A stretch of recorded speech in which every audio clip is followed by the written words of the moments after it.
So next we move on from Thailand to Singapore and Captain Scott Walker is going to greet us there. He wears two hats. One is as NABS Engineering and the other one is as the Asian arm of Asia Pacific Super Yachts. Scott was the co-founder of Asia Pacific Super Yachts and became involved with large yachts in the mid-90s. He's kept yachts running and procured supplies and as they sail between Singapore and Phuket. So Scott, can you tell us more about Singapore, please? Yeah, hi, Susie, and thanks for everybody for having us here. Yes, Singapore, it's sort of has a long history in the maritime world, and it's a busy place, but it's not really the destination like we've just seen in Phuket. It has a different onus for Singapore, which is more of a repair, maintenance, that kind of a thing. Stopover. We're not focused on so much the tourism.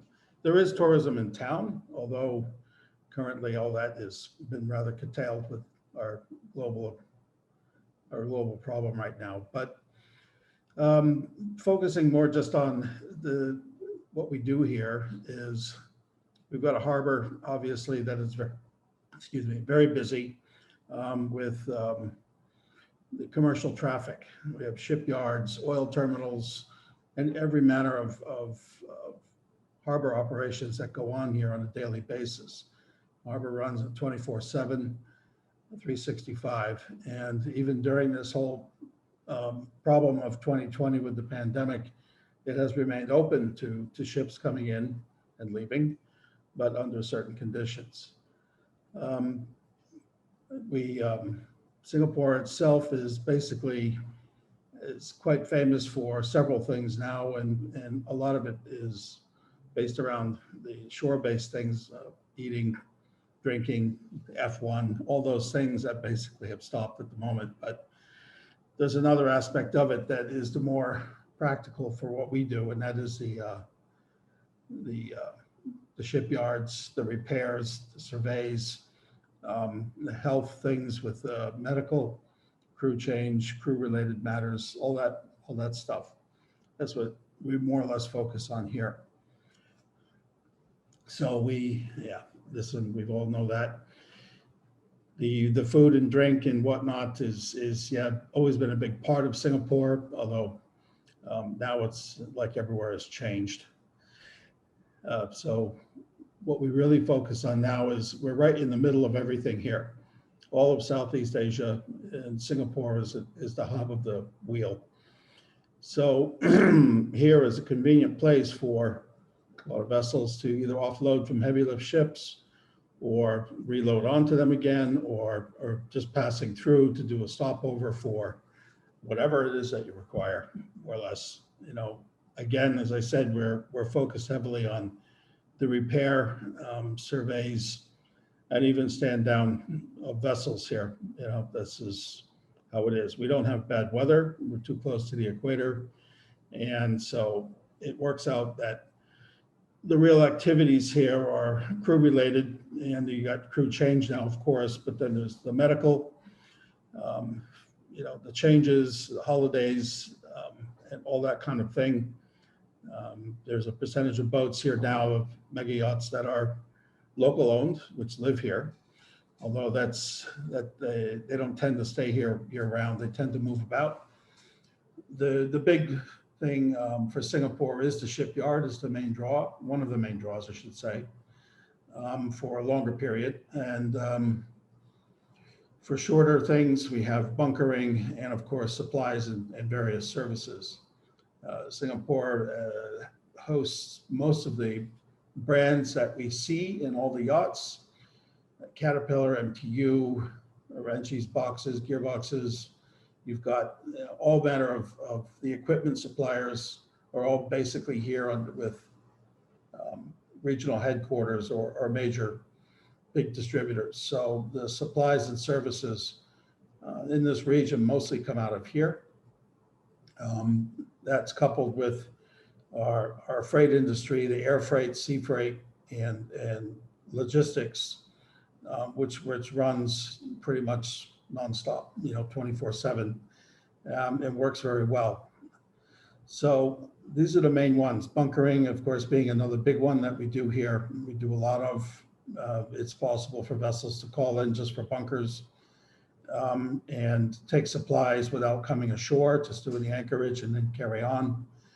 And then after that, you've got surveys, Lloyd's, ABS, Bureau Veritas, they're all basically here with the regional headquarters.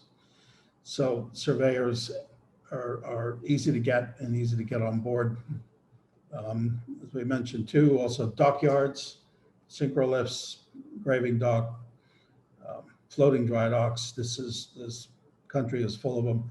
There's about 20 main yards that run here all the time.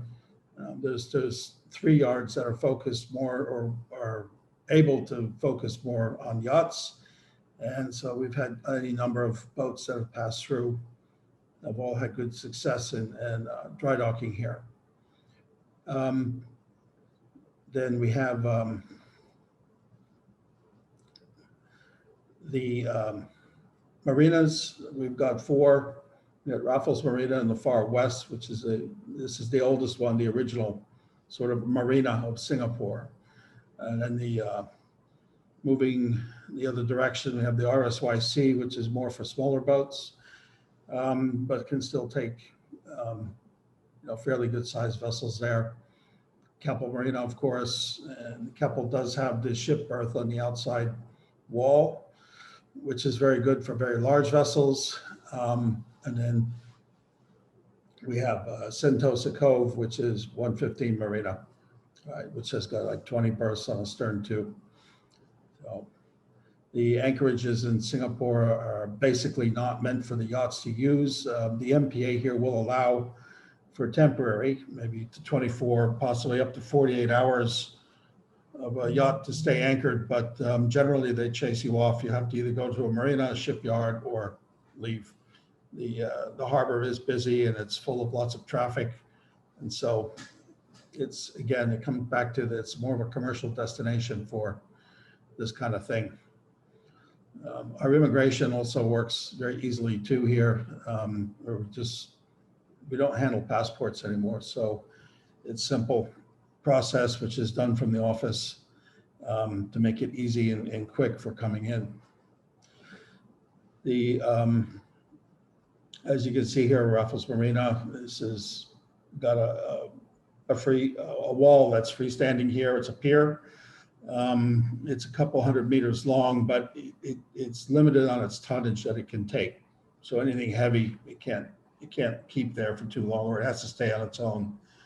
And then we move on, again, like I said, to 115 Marina, which is just undergone a reconfiguring, which is basically placing all the big yachts right in front of the Marina Club instead of at the far end where they were, which is good. And they can take about 20 big boats in a stern too, like you see.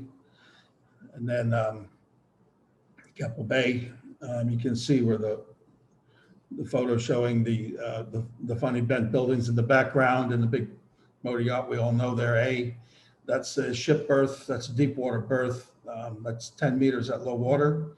So that can take most anything that's 220 meters long, solid concrete facing. It was part of a shipyard originally.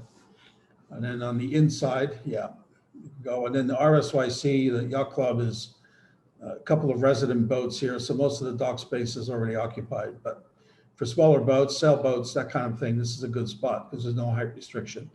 I would add that Keppel Marina has a cruise bay, where Keppel Marina has a height restriction of 48 meters. So pretty much any large sailboats are not permitted to go in. All right. And then we move on to our dockyards. I mean, everyone's seen the dockyards, what they're like. We have synchro lift, floating docks, and graving docks here. We can take up to very big vessels, although there's really only like three shipyards here that are suitable for bringing in yachts, and that do have any track record. Yeah, as you can see, some generic pictures here. There we go, move on. We've got, hull cleaning. This is anchorage stuff. In the anchorage itself, like hull cleaning is a big job that goes on because alongside they don't allow, because of the safety for the divers, bunkering, of course. And the other thing too is we've got the helicopter services here because of the aviation sector, and then provisions and whatnot, and done by lighters, taxis. COVID, the C word again. Singapore has remained, the port of Singapore has remained open throughout the whole crisis. They never at any time have turned any vessels away, even ones that have turned up here with COVID on board. Basically, the ships all can come and go. It's just that we have a very strict protocol that has to be followed. The crew members will still be remanded on board even after they finish their quarantine and whatnot. So, but contractors from the shore can go on board and carry out their required work. Supplies can be put on board, and all the rest of the normal ship operations can go on. It's just that for the crew, it's a bit of a thing where they have to stay on the ship. We can get permission for them to go ashore sort of from week to week. And there are other things that are rolling out now to work with this whole COVID situation and try and make the sailor's life a bit easier. Of course, then there's destinations after Singapore being in the middle of things. We got a percentages wise in Australia, South Asia, the Med, North Asia, Pacific, and Asian region. Yeah, it's just we're sort of the hub of the wheel here with all the spokes going out. So any direction you can go, you can find things. And basically, as we know that the seasons out here, although like as Gordon talked about before, you have one season in Phuket. It's the same place just across the land into the Gulf of Thailand. You have a whole nother season that has opened up. So when one's bad, one is good. So you can literally stay out here for much longer than a season. There's a lot to see. There's more than they can do in actually a season. To be honest, there's far too much to see and too many places to go. And with all the support that's in the region and stemming out of Singapore specifically, it's very easy for a vessel to come out here, operate over a year or perhaps 2 years time, doing multiple trips out and coming back and to carry out vessel maintenance requirements and that sort of thing. This has been done on many occasions with lots of large boats. So I don't know what else there is. That's really about it for Singapore. Thank you, Scott.